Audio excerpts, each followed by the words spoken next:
नमस्कार दोस्तों, एक बार फिर से आपका स्वागत है कल्प करियर इंस्टीट्यूट के ऑनलाइन प्लेटफॉर्म पे और मैं आपका अपना कैलाश शर्मा।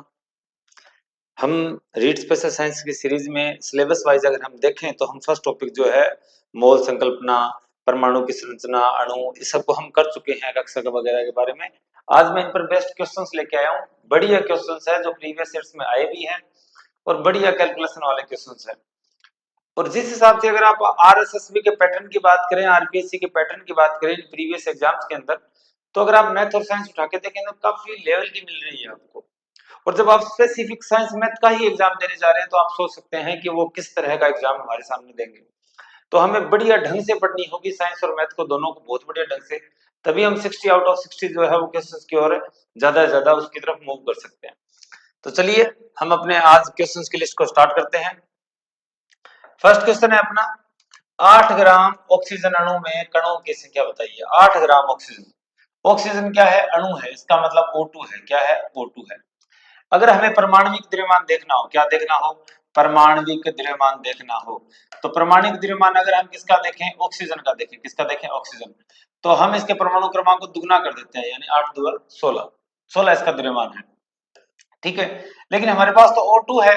O2 है, इसका मतलब 2 ऑक्सीजन है, तो 16 2 32 हो जाएगा। कितना हो जाएगा? 32। अगर इसके आगे आप 32 U लगाओ, यानी यूनिफाइड मास लगाओ, तो ये तो हो गया आणविक द्रव्यमान। और अगर आप इसके आगे क्या लगा दो? ग्राम लगा दो, तो ये बन गया मोलर द्रव्यमान। कौन सा द्रव्यमान? मोलर द्रव्यमान। यानी 32 ग्राम में 1 मोल। 32 ग्राम में कितना होगा? 1 मोल होगा। कितना होगा? 1 मोल होगा। तो 32 ग्राम में जब 1 मोल है तो हम क्या करते हैं? अगर नंबर ऑफ मोल हमें फाइंड करना है तो हम given weight divide by molar mass लगा देते हैं। गिवन वेट कितना है? 8 ग्राम ऑक्सीजन के अणु हैं। किसके हैं? 8 ग्राम के हैं। और बटे में मोलर द्रव्यमान कितना है? 32। यानी कि हम देखें 8 से 32, 1/4 मोल। कितने मोल होंगे? 1/4 मोल होंगे। अब 1 मोल में कणों की संख्या, 1 मोल में कणों की संख्या कितनी होती है? Na, यानी एवोगाड्रो नंबर। अवोगाद्रो संख्या जिसको बोलते हैं 6.022 into 10 to the power 23। कुछ यहाँ 6.023 भी लिख देते हैं, वो एक ही बात है, उसमें कोई खास फर्क नहीं है, वो आगे के नंबर पे बेस्ड होता है।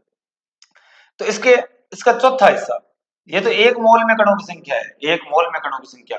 और मोल कौन सा है? 1/4 मोल है, इसका मतलब चौथा भाग। तो आप इसको कैंसिल करेंगे तो 4 एकम 4, 2 रह जाएगा।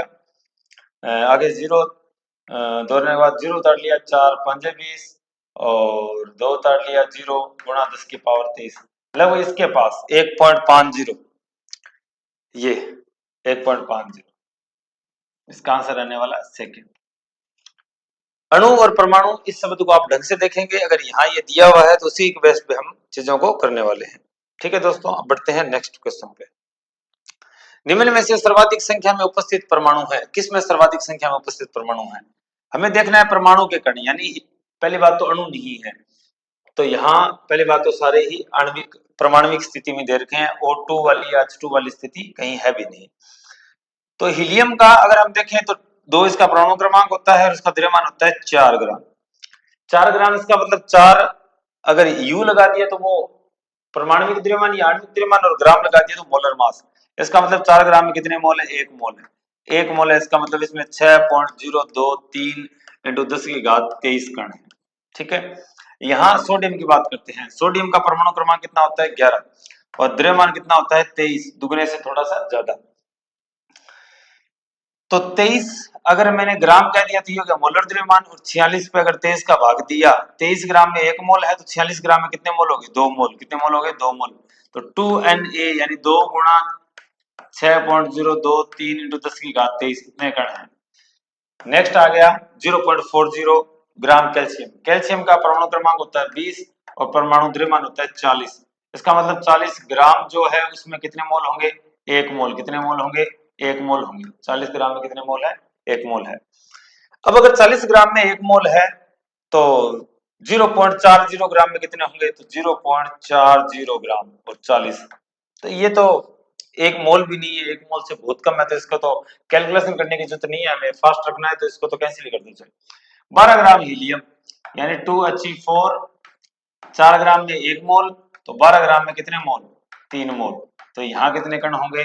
3 गुणा 6.023 इंटू 10 की घात है 23, ये वाला।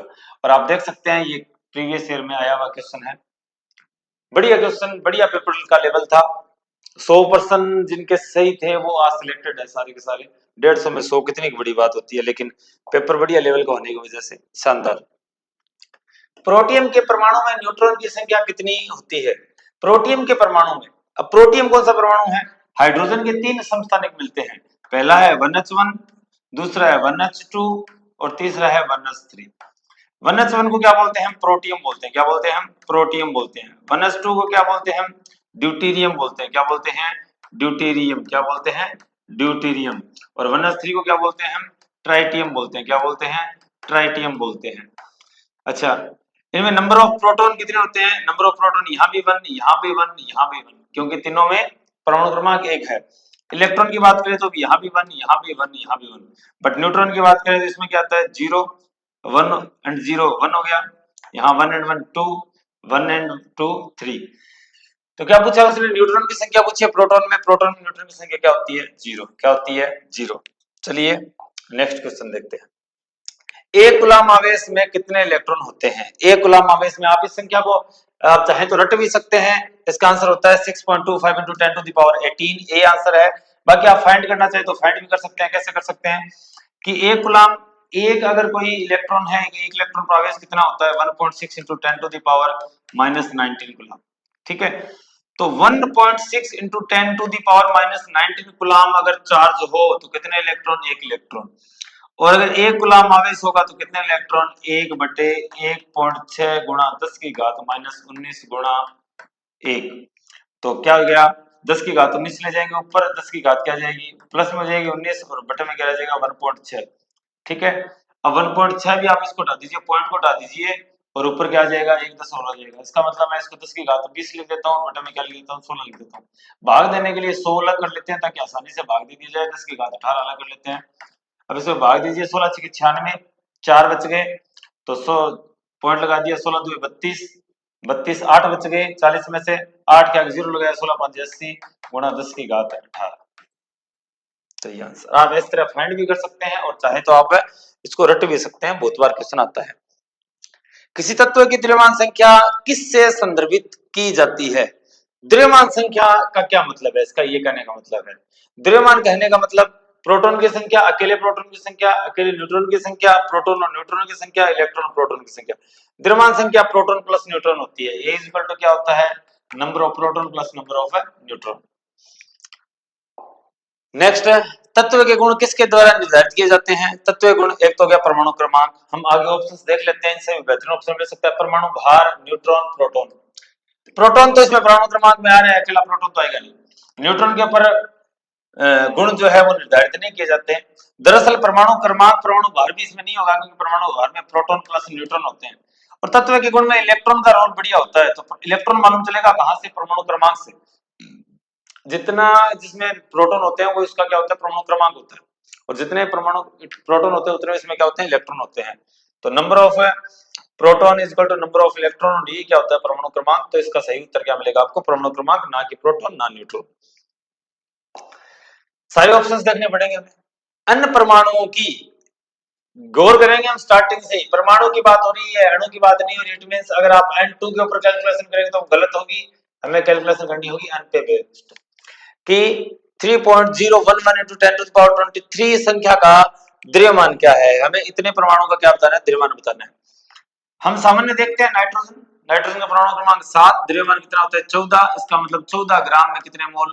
14 ग्राम में कितने मोल? 1 मोल। कितने मोल? 1 मोल। और वास्तव में इतने कण हैं, संख्या दे रखी है कणों की, तो हम देख लेते हैं कि 1 मोल में कण कितने होते हैं? 6.023 × 10⁻23 होते हैं। तो हम देख लेते हैं 3.011 × 10⁻23, इस पर भाग देते हैं 6.023 × 10⁻23 का। तो ये इसको 2 माना जा सकता है कई जगह। ये 2 हो गया, कैंसिल हो गया, इसका मतलब 1/2 मोल है। कितने मोल है? 1/2 मोल है। भाई इतने कणों में 1 मोल, तो इतने कणों में कितने मोल होंगे? इसके ऊपर भाग दे दीजिए इसका, हमें क्या मिल जाएगा? आधे मोल मिल जाएगा। आधा मोल मिल गया। 1 मोल में 14 ग्राम वजन है, तो आधे मोल में कितना वजन? ग्राम, कितना ग्राम वजन हो गया? 7 ग्राम। कितना वजन हो गया? 7 ग्राम। सी इसका उत्तर है। अगर थोड़ी बहुत हमने कैलकुलेशन कहीं गलत की तो आंसर जो है हमारा पूरा गलत हो जाने वाला है, सोच समझ के करना। किसी तत्व का परमाणु क्रमांक और द्रव्यमान संख्या कितनी है? 98 और 251 है। परमाणु क्रमांक और द्रव्यमान संख्या कितनी है? 98 और 251 है। परमाणु क्रमांक है, इसका मतलब नंबर ऑफ प्रोटॉन बता रखे हैं, नंबर ऑफ प्रोटॉन बता रखे हैं, और द्रव्यमान बता रखे हैं, इसका मतलब प्रोटॉन प्लस है, न्यूट्रॉन बता रखे हैं। तो संख्या क्रमशः 98 और 251 है, तो इसमें इलेक्ट्रॉन और प्रोटॉन तथा न्यूट्रॉन की संख्या क्रमशः होगी। प्रोटॉन तो परमाणु क्रमांक अगर 98 है तो प्रोटॉन कितने होंगे? 98 ही होंगे। इलेक्ट्रॉन भी कितने होंगे? 98 ही होंगे। इलेक्ट्रॉन भी 98, प्रोटॉन भी 98। अब बात आई किसकी? न्यूट्रॉन की। तो जो द्रव्यमान दे रखा है A = P + N दे रखा है, कितना दे रखा है? 251 दे रखा है, 251 दे रखा है। प्रोटॉन 98 दे रखे हैं, तो बराबर में क्या रहेगा? न्यूट्रॉन रह गया। तो माइनस कर देते हैं, 11 में से 8 गए 3, यहाँ बच गया 4, और 14 में से 9 गए 5, बच गया 1, यानी 153। तो न्यूट्रॉन कितने हैं? 153। न्यूट्रॉन कितने हैं? 153। 98 98 153, 98 98 153, ये आंसर जो है इसका सही रहने वाला है। देख लीजिएगा, सीक्वेंस पूछना है, क्रमशः पूछा है तो क्रमशः के हिसाब से करेंगे हम। निम्नलिखित में से अवयव के समस्थानिक विशेषता, समस्थानिक की विशेषता। समस्थानिक वो होते हैं जिनमें क्या होता है? प्रोटॉन, नंबर ऑफ प्रोटॉन क्या होते हैं? सेम होते हैं। क्या होते हैं? सेम होते हैं, नंबर ऑफ प्रोटॉन सेम होते हैं। द्रव्यमान जो है वो अलग अलग होता है। क्या होता है? वो अलग होता है, वेरी करता है एक दूसरे से। ठीक है। अप्रायिक आकार के न्यूट्रॉन की, परमाणु में भिन्न संख्या के इलेक्ट्रॉन, नाभिक में भिन्न संख्या के प्रोटॉन, नाभिक में भिन्न संख्या के न्यूट्रॉन। हमें समस्थानिक की बात की है, तो प्रोटॉन तो क्या है? सेम है। प्रोटॉन तो क्या है? सेम है। दरअसल उनमें भिन्न संख्या में न्यूट्रॉन मिलते हैं, इसी वजह से प्रोटॉन प्लस न्यूट्रॉन जो है वो अलग अलग हो पाते हैं। सभी में प्रोटॉन तो सेम मिलेंगे, बट न्यूट्रॉन अलग अलग होने की वजह से द्रव्यमान क्या हो जाएगा? अलग अलग हो जाएगा। भिन्न संख्या के प्रोटॉन नहीं हो सकते। अगर भिन्न संख्या के प्रोटॉन तो वो समस्थानिक नहीं है। भिन्न संख्या के इलेक्ट्रॉन नहीं है, इसकी तो कहानी नहीं है। अप्रायिक आकार के न्यूट्रॉन यहाँ नहीं है। इसका उत्तर कौन सा होगा? चौथा होगा। तो हम अच्छी तरह ढंग से देख के करेंगे, ताकि सिलेक्शन के अंदर काफी चीजें रोल प्ले करती है। उनमें से एक तो तैयारी वगैरह की हम बात कर ही रहे हैं, दूसरा ये भी कि आपके एक्यूरेसी का लेवल क्या है। अगर आप ज्यादा एक्यूरेट कर पाते हैं क्वेश्चंस को, तो इस बात की पूरी संभावना बनती है कि आपका सिलेक्शन जो है वो श्योर हो पाता है। उन तत्वों को क्या कहा जाता है जिनमें समान संख्या में प्रोटॉन और भिन्न संख्या में न्यूट्रॉन होते हैं? समान संख्या में प्रोटॉन, अभी बात की है, क्या होते हैं? समस्थानिक होते हैं। क्या होते हैं? समस्थानिक होते हैं। निम्नलिखित में से किसका भार सबसे अधिक होता है? चलिए चेक करते हैं। ऐसे क्वेश्चन जो है स्कूल व्याख्याता संस्कृत शिक्षा 2024 का क्वेश्चन है, 17/11/2024 का क्वेश्चन है। बढ़िया क्वेश्चन है दोस्तों, बहुत बढ़िया क्वेश्चन। CO2 के 2 मोल है, CO2 के 2 मोल है, इसका मतलब हम पहले कार्बन CO2 का क्या करते हैं? आणविक द्रव्यमान करते हैं, फिर उसके बाद ग्राम लगाएंगे, मोलर द्रव्यमान मिल जाएगा। 1 मोल का मिल जाएगा, 2 से गुणा करते हैं 2 मोल का मिल जाएगा। तो कार्बन का परमाणु क्रमांक कितना होता है? 6, इसका मतलब इसका द्रव्यमान 12। और ऑक्सीजन का कितना होता है? परमाणु क्रमांक 8 होता है, इसका मतलब परमाणु द्रव्यमान 16, और 2 है यहाँ तो 32, कितना हो गया? 44, और 44 2 मोल कितने हैं? 2 मोल, तो 44 2 है 88, 88 ग्राम। ये कितना है? 88 ग्राम। कैल्शियम का कितना होता है? कैल्शियम का परमाणु क्रमांक होता है 20, द्रव्यमान होता है 40, कितना होता है? 40, प्लस में कार्बन का 6, 6 2 12, परमाणु क्रमांक और द्रव्यमान 12 हो गया, और ऑक्सीजन का 1 का परमाणु क्रमांक 8, तो द्रव्यमान हो गया 16, और 3 है तो 16 3 48, तो 40 और 40 80, 80 और 10 90, 90 और 10 है 100, कितना हो गया? पूरा 100 ग्राम है। मोलर द्रव्यमान, 1 मोल का द्रव्यमान है, 1 मोल का। 2 मोल है, इसका मतलब 100 गुणा 2, तो कितना हो गया? 200 ग्राम हो गया। सुक्रोज के 12 कार्बन है, इसका मतलब एक कार्बन का कितना है? 6, परमाणु क्रमांक, द्रव्यमान हो गया 12, तो 12 गुणा 12, प्लस में 22 हाइड्रोजन है। हाइड्रोजन एक ऐसा तत्व है जिसका परमाणु क्रमांक और द्रव्यमान समान होता है, क्योंकि इसमें न्यूट्रॉन की संख्या नहीं होती प्रोटियम में। तो कितना हो गया? 22 गुणा 1, 22 गुणा 1। ऑक्सीजन का ये परमाणु क्रमांक होता है 8 और द्रव्यमान 16, और 16 को हम क्या कर देंगे? 16 से 11 से गुना कर देंगे। 12 को 12 से गुना करेंगे 144 आ जाएगा, प्लस में 22 को 1 से करेंगे 22 आ जाएगा, और 11 को 16 से करेंगे 16 एकम 16 का 6 हासिल रहेगी, 1 16 कम 16 और 1 है 17। तो जोड़ करने पर 6 और 2 8 और 4 है 12, 12 का 2 हासिल रहेगी 1, 1 और 7 8, 8 और 2 10, 10 और 4 14 का 4 हासिल रहेगी 1, एक एक दो और एक है तीन, 342 ग्राम मोलर द्रव्यमान। लेकिन मोल कितने हैं? 0.2 मोल। कितने हैं? 0.2 मोल। यानी कि इसको 0.2 से आप क्या कर दो? गुणा कर दो।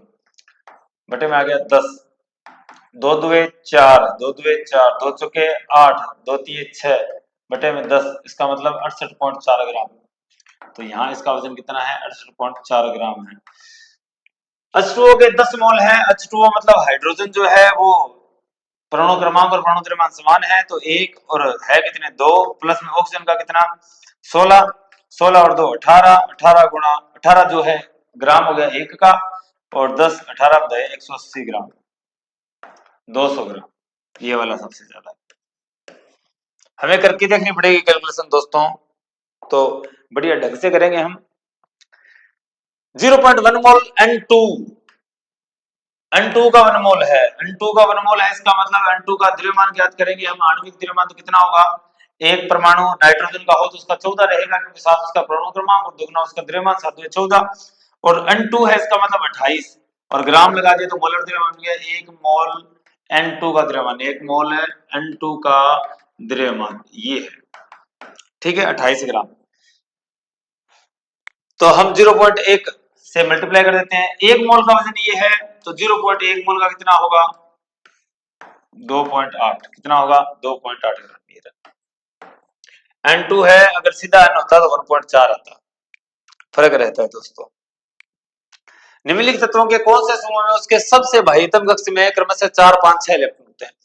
पहले तो आप इस क्रमशः शब्द को देख लेना ढंग से कि हम रेगुलर आंसर देना है, और यह सही 2018 के पेपर में क्वेश्चन आ चुका है। 4 5 6 इलेक्ट्रॉन होते हैं। सबसे पहले हम देखते हैं, यहाँ पहला ऑप्शन है, कार्बन का परमाणु क्रमांक कितना होता है? 6। 6 में कितने इलेक्ट्रॉन होते हैं? 6 में 2 अंदर वाले कोष में, 4 बाहर वाले में। सिलिकॉन कितने पे आता है? NaMgAlSi 14 पे आता है। कितने पे आता है? 14 पे। इसका मतलब 14 इलेक्ट्रॉन, तो पहले में 2 इलेक्ट्रॉन, दूसरे में 8, 10 8 और 2 10 हो गए, तीसरे में कितने बचे? 4 बचे। और क्लोरीन में कितने? क्लोरीन में लास्ट वाले में कितने होते हैं? 7 होते हैं, क्योंकि इसका परमाणु क्रमांक 17 होता है, तो 2 8 8 और 2 10, और लास्ट वाले में कितने हो गए? 7 आ गए। 6 और NaMgAlSi इसका 14 और इसका 17 परमाणु क्रमांक ले लेता हूँ। बोरोन का परमाणु क्रमांक होता है 5, कार्बन का होता है 6, नाइट्रोजन का होता है 7। तो बोरोन वाले में 2 और 3 5 3 इलेक्ट्रॉन होंगे बाह्यतम कोष में। बाह्यतम कोष की बात कर रहा हूं। देखो पहले में कितने आ सकते हैं? 2 आ सकते हैं। दूसरे में कितने आ सकते हैं? 8 आ सकते हैं। तीसरे में भी बाह्यतम कोष में आप कितने लेके आओ? 8 लेके आओ। कितने लेके आओ? 8 लेके आओ, ठीक है। जब हम आगे के लेवल पे चलते हैं तो ये वैल्यूज हालांकि नहीं रहती। बोर ने बताया था अभी कि एक कक्षा में इलेक्ट्रॉन की अधिकतम संख्या 2n स्क्वायर होती है। तो अगर पहले की बात करेंगे तो 2n स्क्वायर की वैल्यू आ गई 2।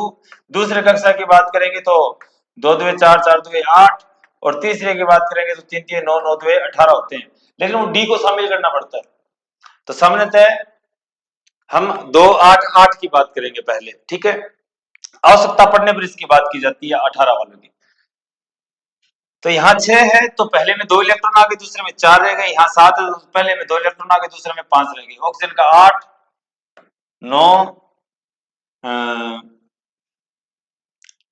इसका 16 परमाणु क्रमांक कितना होता है? सल्फर का 16। ऑक्सीजन 8 है, तो पहले में 2 दूसरे में 6 इलेक्ट्रॉन। फ्लोरीन में 9 इलेक्ट्रॉन, तो पहले में 2 दूसरे में 7, और सिलिकॉन में 16 इलेक्ट्रॉन है, तो पहले में 2 दूसरे में 8 और 2 10, और कितने रह गए? 6 रह गए। सिलिकॉन की बात करते हैं। सिलिकॉन का अभी कितना बताया था? 14 बताया था। तो पहले सिलिकॉन का 14, नाइट्रोजन का 7, सल्फर का 16। तो यहाँ 2 इलेक्ट्रॉन पहले में, लास्ट वाले में कितने इलेक्ट्रॉन? पहले में 2 इलेक्ट्रॉन, दूसरे में 8 2 10, और तीसरे में कितने रह गए? 6 इलेक्ट्रॉन रह गए। पहले में 2 इलेक्ट्रॉन आगे कक्षा में, दूसरे में कितने रह गए? फिर 5, और पहले में 2 इलेक्ट्रॉन, दूसरे में 8, तीसरे में कितने रह गए? 6। इसने पूछा है 4 5 और 6, सॉरी यहाँ थोड़ी हमने गड़बड़ कर दी कि 14 इलेक्ट्रॉन है, तो पहले में 2, दूसरे में 8 8 2 10, कितने रह गए? 4। तो इसका सही उत्तर यही है, 4 5 6। 4 5 6। यहाँ कितने हैं? 6 7 6, 3 4 5 4 4 7। उत्तर क्या है अपना? 4 5 6, ऑप्शन फोर्थ। किसी तत्व के समस्थानिक में समान होते हैं। समस्थानिक किसमें समान होता है? समस्थानिक में दरअसल क्या होता है कि परमाणु क्रमांक समान होता है। समस्थानिक का क्या समान होता है? परमाणु क्रमांक समान होता है। और द्रव्यमान क्या होता है? भिन्न होता है। द्रव्यमान क्या होता है? भिन्न होता है। द्रव्यमान भिन्न होता है, परमाणु क्रमांक समान होता है, इसका मतलब प्रोटॉन, नंबर ऑफ प्रोटॉन क्या होते हैं? सेम होते हैं, इसका मतलब नंबर ऑफ न्यूट्रॉन क्या करते हैं, एक दूसरे से वेरी करते हैं। तो समान होते हैं किसमें, परमाणु क्रमांक में। उनमें परमाणु क्रमांक क्या होता है, समान होता है, परमाणु भार क्या होता है, अलग अलग होता है। और आज की कक्षा का अंतिम क्वेश्चन दोस्तों, हीलियम के नाभिक में होता है, हीलियम का नाभिक जो है वो क्या है, 2He4। तो यहाँ 2 प्रोटॉन है और 2 क्या है, न्यूट्रॉन है। तो एक प्रोटॉन गलत है, एक प्रोटॉन 2 न्यूट्रॉन गलत है, 2 प्रोटॉन 2 न्यूट्रॉन ये सही है। तो उम्मीद करता हूं दोस्तों कि आपने जो लास्ट क्लासेस लगाई है उनमें बेस्ट ये काफी क्वेश्चन आपने किए हैं और आपसे सही भी हो रहे होंगे। हालांकि क्वेश्चंस तो इससे भी टफ आते हैं, जैसे कि मैंने आपको जिक्र किया था, हम एक क्लास में कर चुके हैं नोडल प्लेन के बारे में। किसके बारे में बात कर चुके हैं, नोडल प्लेन के बारे में बात कर चुके हैं। यहाँ से क्वेश्चन आने की मोस्ट प्रोबेबल चांस है कि इस बार यहाँ से क्वेश्चन आएगा रीट के अंदर। उम्मीद करता हूँ कि आप लोगों ने इस टॉपिक को बढ़िया ढंग से तैयार कर लिया होगा। तो चलिए दोस्तों, मिलते हैं आगे वाली वीडियो के अंदर एक नए टॉपिक के साथ। तब तक धन्यवाद, जय श्री राम। चैनल को लाइक करना मत भूलिएगा, सब्सक्राइब भी जरूर कीजिएगा और शेयर भी कीजिएगा। धन्यवाद।